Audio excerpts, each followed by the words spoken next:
What's up, you guys? This is One Classic Gamer here. Welcome to part 125 of The Legend of Zelda Tears of the Kingdom. In this part, we are going to be making even more progress than we did in the last video. We are going to be exploring the rest of the caves, essentially, and getting the remaining bubble gems, which is pretty exciting.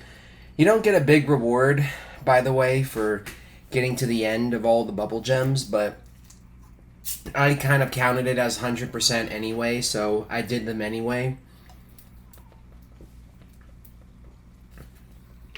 But basically, if you do this right, you should have... If you do it the way I did it, where you turned in every single one that you could to him, and then, hold off on turning the rest into him until you've explored every single cave, you should have 101 by the time you get to the end of this. That's how much I had. I thought it was 100, but I guess it was 101. Because there was like one cave that I missed out on. Or there was one cave, like the last cave that I get a bubble gem for is a cave that like I've already been into. I just was kind of dumb and wasn't paying attention. But it was during a way earlier portion of the playthrough, so I can't really blame myself for it, to be honest. But yeah, these bushes look really interesting inside these caves. I wonder how they even grow if there's like nothing in here. I mean, I guess there's water dripping from the ceiling, but whatever. It's kind of a trip. Like, you think about the lore and everything, the fact that all these caves just completely spawned after the upheaval. It's like, wouldn't these caves have already been here, I mean, I don't know. It's just... Again, I talked about it several times. I've talked about it an endless amount of times. But it's interesting. One of the more interesting, appealing things about this game to me when I first started playing it was how much has actually changed since the upheaval. Or, not just that, but how much has actually changed in the years since Breath of the Wild. I can't remember exactly how much of a time jump this game is. Like how many years they jump forward, but I know it's a fair amount, I think it's at least like 5, 6, 7 years that they jump forward in time. But yeah, I mean, I wish I could say we're doing something more enjoyable here, but it's pretty much the same thing as always. Business as always. The great thing is we finished the wells and all of the side quests in the last video. We're finishing the cave exploration in this video. For the most part, there are a few like exits and entrances that we still have yet to find or discover. I think there's like at least like 7 or 8 that I have yet to like discover. But I'm going to get those later on down the line. I tried to also, in the last video, I didn't really comment on it that much because I was just kind of ranting, but I try to show the areas that we haven't discovered yet, like whenever I come across them. I'm sure there are definitely areas in this game that I've gone to and explored that I haven't showed off, to you guys, but honestly, if you're doing what I'm doing full 100%, you should be somewhere close to where I'm at with the completion, and if you just keep doing what I'm doing, or maybe doing it in your own order, but making sure you're checking off all these little things that I'm doing. When you get to the end, you should have that 100%. In my mind, like, if you're doing all of the Koroks, like all 1,000 of the Korok seeds, you're basically going to most of the areas on the map, minus the caves, but the bubble gems are like your incentive to explore the caves, basically. I think there's like 180 something cave entrances and exits, but in total there's like 150 caves or something like that. This is one that we went through earlier in the game. We were doing a side quest here where we had to get this guy across this this body of water, basically, because, and it's constantly rising and lowering and shit, but there's the bubble gem right there, and Yeah, where to next? Where are we going next? Again, if you guys hear anything, I apologize. My roommates are out in the living room right now. I can't regulate it all the time, you know, what they do and don't do. It's 9:50 p.m., so I don't know, maybe by the time I'm done with this video, it'll, you know, when I move on to the next video, it'll definitely be a lot quieter, and I could focus. I just have trouble focusing for some reason when I could hear people in the other room, like when I don't have the headphones on and I can't hear the game, I have trouble focusing for some reason, you know, and, you know, it's like completely different, you know, but like, I mean, it just, I need to stop, honestly. I've always had those little things about me that I'm kind of just like, dude, why are you like that? Why are you this way? But, yeah, here I'm doing some weapon infusions because, we have some weak-ass weapons after fighting that guy, but, you know, the fuse mechanic, I think, is probably the one ability that I probably used the most. Like, if there was, like, a counter for this shit, like Resident Evil, for example, how that game counts, like, all the saves that you do, all the times you die, and all of that, it would probably be, the number would probably be so fucking high, the amount of times that I've used fuse in this game, but yeah, I mean, I actually beat RE3 yesterday, the main story on hardcore, and now I have to come back and play the game again on Inferno difficulty, but I also have to get an S rank, and there's several not achievements, trophies that I have to go for that I'm a little nervous about. I'm like, how long is this going to take? But at least it's not like RE3, it is RE3. At least it's not like RE2 where I have to play the story like 4 times, you know, to get all the trophies.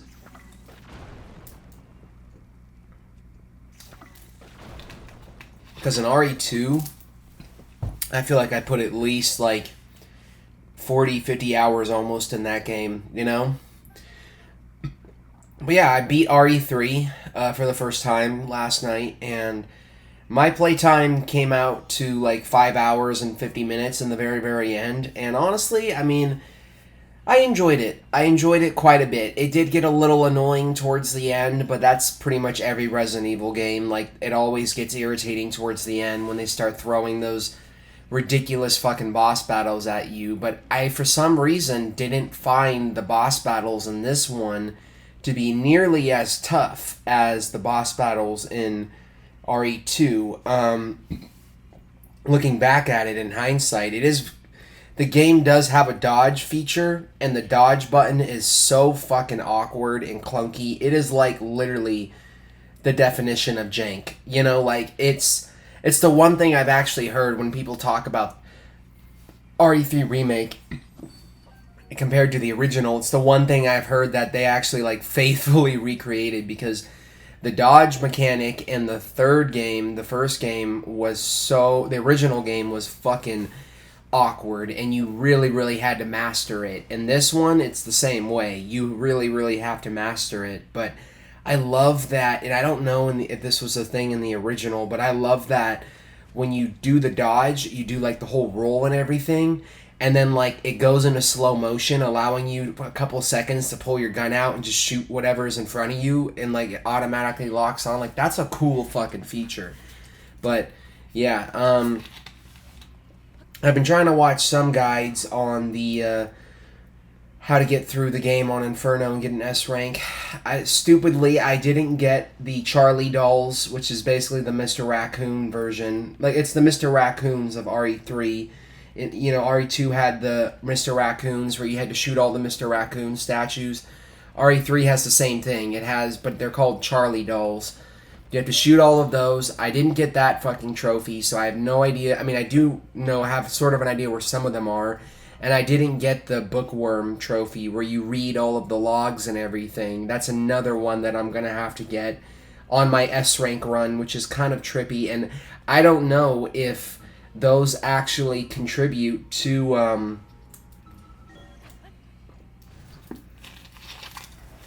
If no, I mean what I meant to say is I don't know if it's the same thing as RE2 where once you read the log, it's already registered, so you don't have to read it again. I don't know if that's the case. I might need to look it up. I know the Charlie dolls are probably permanent, you know, because every time you shoot a Charlie doll, the game saves.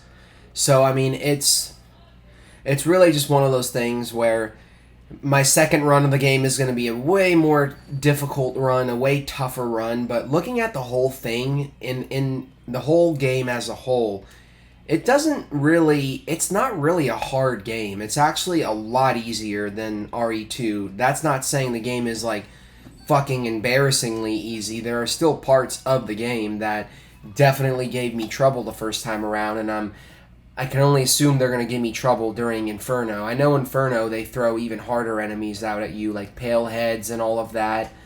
And it does get tougher to manage. And, you know, to get an S rank, I have to beat the entire thing in under 2 hours. So I have to skip all the cutscenes, which is fine. I've already seen them, so I don't need to really watch them again. And then I need to get the trophy for unlocking everything, which I didn't get. There were a couple safes that I missed in the game. So with those, I feel like I'm literally just gonna look the codes up to help myself out because I literally can't. I can't waste time. Like, I have no time to waste. I literally have 2 hours to get through the whole thing.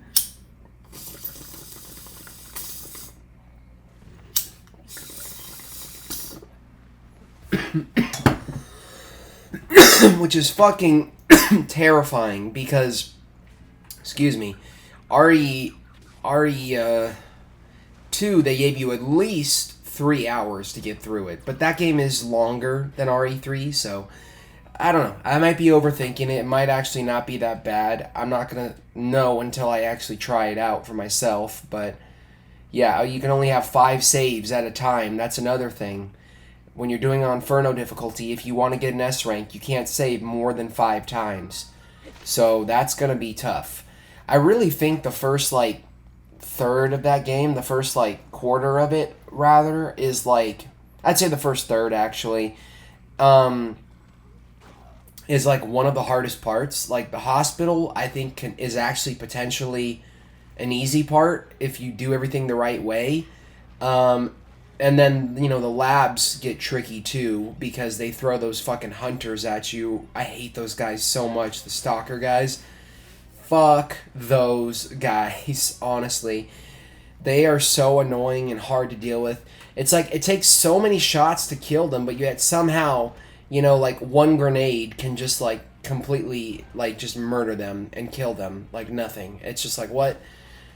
Overall, I like the game, though, and I don't understand the criticism that it gets. I mean, okay, I didn't word that properly. I understand to a certain degree why the game is getting criticized. People don't like it because they cut a lot of content out, and people don't like it because it's short. But, you know, the game felt plenty long to me my first time. I spent 8 hours on it, but I really took my time with it and tried to enjoy it because I knew it was going to be a short game.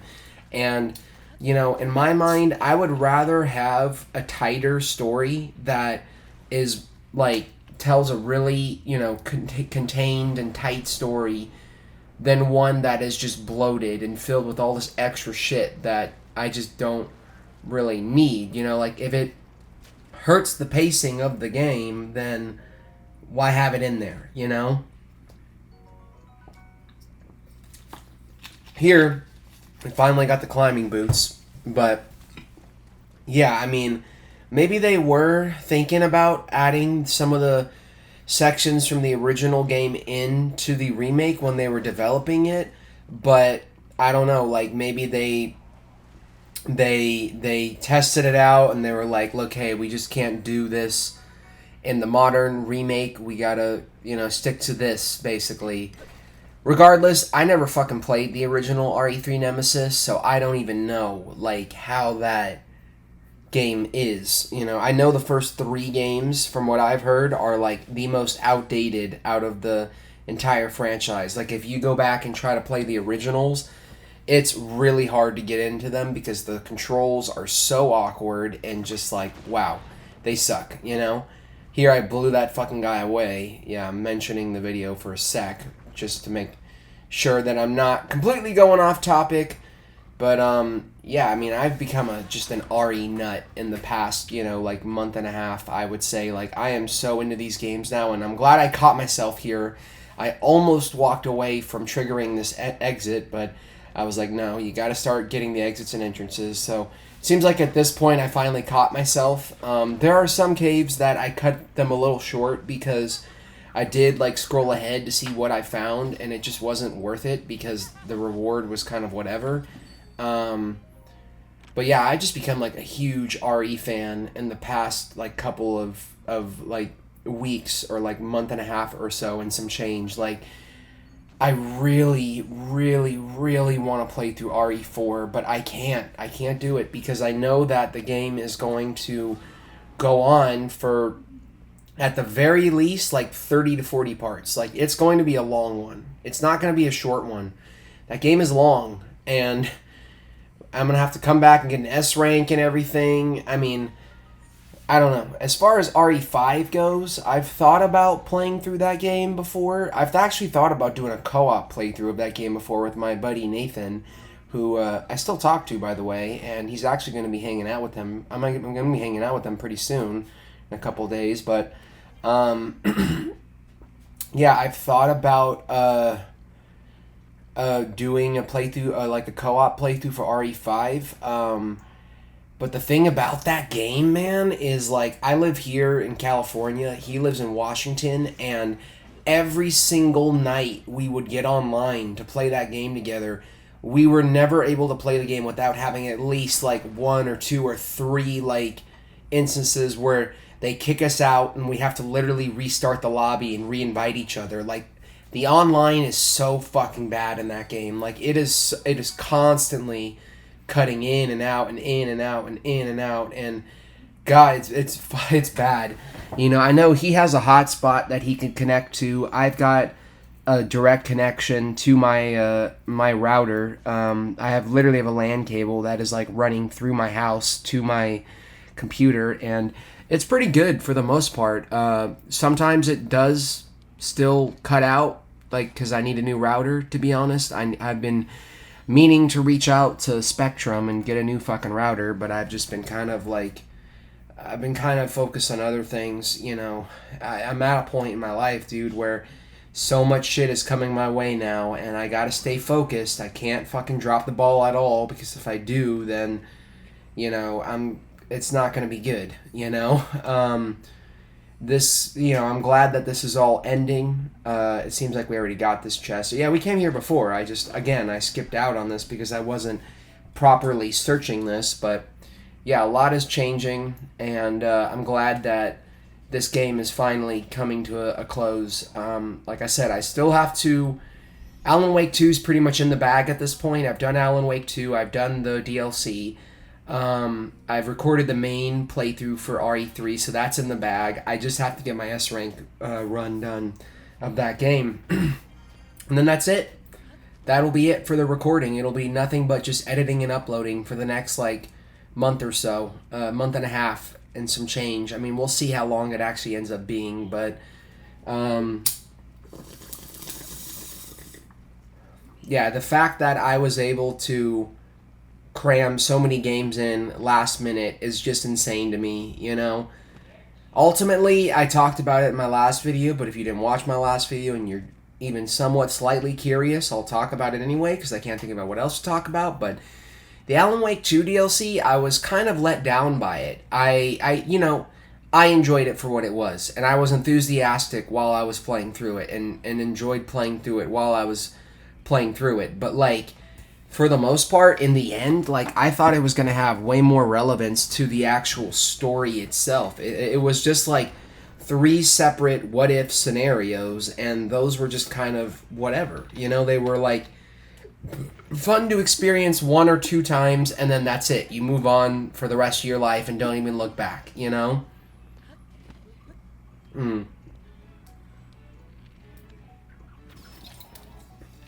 I've never played through Alan Wake American Nightmare. I've heard That game is not very good, but I don't know. I feel like before Lake House comes out at some point, I probably should, if I do bring my channel back for some more games, I should do a playthrough for it, just to get that final missing piece of that puzzle there, since all of those games are connected. But the fact that I did a playthrough for Alan Wake 2 when it came out back in October, and then immediately after I did a playthrough for Alan Wake 1, like literally played through the game twice, platinumed it, did the DLCs and everything, and then I did a playthrough for Control, and then a playthrough for Alan Wake 2 again, and then now a playthrough of Night Springs, which has Jesse from Control in it as, you know, one of the playable characters. It's just so crazy that everything has just come like full circle with that game. You know, it's insane to even think about. I still really want to play Quantum Break, but that's the one game that they've made, I guess, that they don't have the rights to, that they don't own the rights to that game, Remedy Games. So because they don't own the rights to it, they can't really talk about it in their games or reference it, because I think it's a Microsoft property. So it's the one game of theirs that they've made that isn't like officially like canon. It's not part of like the actual you know, their universe, their connected universe that they're setting up, which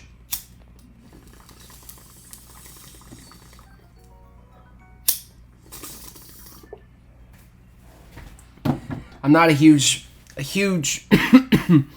I'm not huge on connected universes all the fucking time in games, but you know, in movies and shit, like, I feel like there's so much, like, my like, whole fatigue for it, having everything be one connected universe, kind of started with the Marvel movies. You know, the Marvel movies, when they, after, like, Endgame, I just was like, I mean, it's so fucking crazy, dude. I am always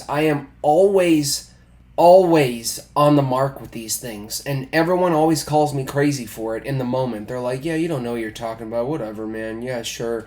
But then years later, that thing happens, and they're like, oh shit. And I'm like, in my little corner, like, you guys are acting all fucking surprised, but I was telling you this shit was gonna fucking happen, you know? Everyone was loving those movies, like, after Endgame. Everyone was loving those movies, and there was a point in time where the Marvel movies were still doing all right. They weren't really that bad. You know, they were fine, you know, after Endgame. I immediately got tired of them. Me, personally, after Endgame, I was like, okay, this is the end of a decade of movies coming together. I'm good. I don't need to see any more of these, you know? Like, I don't need any closure on this anymore. I don't need to watch any more of these. I don't care if I fall behind and never see a majority of the new ones. I just don't care. And I told people, I was telling people back then, during Endgame, you know, because I wasn't the huge Endgame guy. I was just kind of, like, more into Infinity War. I don't like Endgame that much. I think that movie is so fucking overrated, you know? And just, like, there are so many aspects of it, of that movie that kind of suck, in my opinion. And this was something that irked me even when the movie came out and I saw it for the first time. Something didn't feel right about it to me. Infinity War felt like a movie. Endgame felt just like a fucking, like, something else. Like, everyone's gonna say it felt like an event, you know? But, like, it was like, there's a deeper analysis to be made there, you know? Like, I think Endgame just dropped the ball, in my opinion. It wasn't anywhere near as good as Infinity War, and it was too long. And I don't mind movies that are long, but one thing I'm noticing now is a lot of movies are trying to be over 2.5 hours long, and I'm just like, some of these movies, I'm just like, you did not need to be this long. Like, Endgame did not need to be 3 fucking hours, honestly. That's just me. But I was telling people, I hear a lot of you probably right now, like, get on with it already. I was telling people that after Endgame, the Marvel movies were going to decline, and people were going to become less and less interested in them, and they're not going to be as good anymore. And people were like, nah, you're crazy, dude. Like, these movies are always going to be fucking good. Fast forward to now, 2024, Marvel is, like, fucking dead, you know? Like, there's, like, nothing redeeming about Marvel, like, at all anymore. Their movies have severely declined in terms of, like, viewers and like a movie like box office numbers, which I know a lot of people don't give a shit about that, but here's the thing: if you like movies, even if you're a casual moviegoer and you like movies and you want movies to continue coming out, those fucking box office numbers need to be up to, you know, a certain number for in order for them to make more. Like, duh. Like, I tell people this all the fucking time. I'm like, if the movie doesn't make money, they're not going to make another one. They're not going to make a sequel. And people talk to me about this all the time. They argue with me about this all the time. Like, no, you're crazy. Like, they're never, like, the other day, like, one time I was talking about, like, The Flash, and, like, how that movie is probably never going to get a sequel ever because that movie bombed so fucking hard. But, like, people that know a little less about the box office and that shit and don't even pay attention to that, and to them it's just like whatever is good to them is good to everyone, you know, like, which is a serious, like, just like, you know, straw man mentality, you know. If you guys don't know what that means, look up illogical fallacies. I'm not gonna fucking explain it to you, but, you know, if it doesn't make money, they're not gonna make sequels. Movies that fail to recoup on their investments at the box office always fucking fail to get sequels, or rarely get sequels. It's the same thing with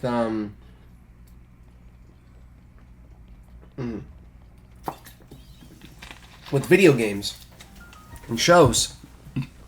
There are very rare cases, like Alan Wake, for example. Alan Wake got a sequel 13 years after the original, even though the first game was very disappointing. And not disappointing, it was a great fucking game. I mean, the sales for the first game were very disappointing. Excuse me.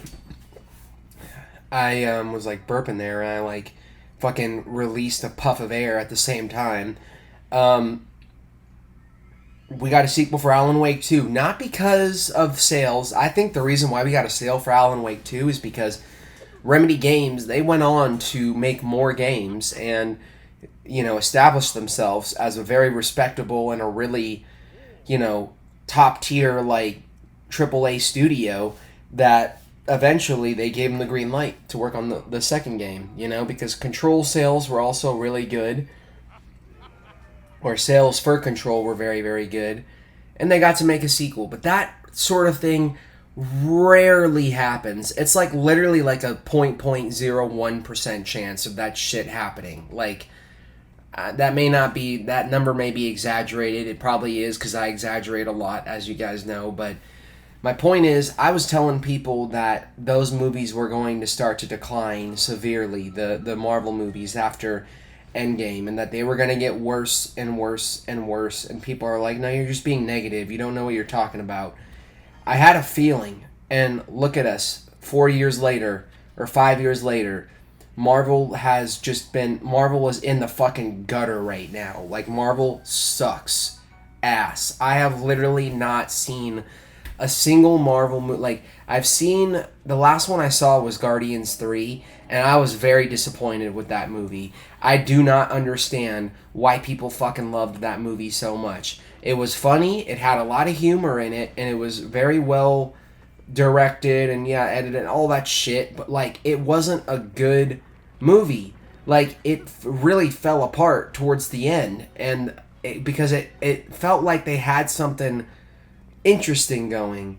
And then when they bring Rocket Raccoon back, spoilers, I know, sorry, but not sorry, fucking all of a sudden it just devolves into the whole, oh, we gotta stop the bad guy before he does his big thing, and then we got a big 30-minute long action sequence, and I really wanted to just leave at that point. I was not into it anymore. I was so fucking bored with it. It was so disappointing. Like, I did not fucking give a shit about that movie at all. And that to me was like the final, like, slap in the face. Like, just like, no, I'm done. I'm done. I don't care. I think the last Marvel movie I saw before that was No Way Home. And I thought that movie was good. I actually thought that movie was good. I still think that movie is good. But, yeah, I rest my case. Marvel sucks. I did actually, however, see Across the Spider-Verse recently, and I fucking loved that movie. So we're finally going to get to see what happens here for turning all of these in. which means I have a little bit of reading to do, but that's fine. So, here he is. Good evening, traveler. Foul weather can't foul my mood when I'm on my way to becoming a Satori. I can sense the presence of 0 bubble frogs. I don't believe it! You collected each and every bubble gem! Traveler, you didn't do that just for me, did you? Here you go. Fwaha! I'm happy beyond all happiness. At last, the dream I've dreamed for so many years. No time to lose. Down the hatch. Gulp. Huh? Something's happening. Something strange and uncomfortable and different from before. Gwa! This is it. I am finally turning into a Satori. Sadly, I don't have any treasure left to give you, but I must reward you somehow, so please accept this item I made myself. He gives us Colton's fabric. If you wouldn't mind, please show this to Kilton and give him my best. Traveler, thank you so very much for joining me as I chased my dream. You've helped me get this far. No matter the outcome, I have no regrets. None. I look forward to meeting you again somewhere and in some form. Take care.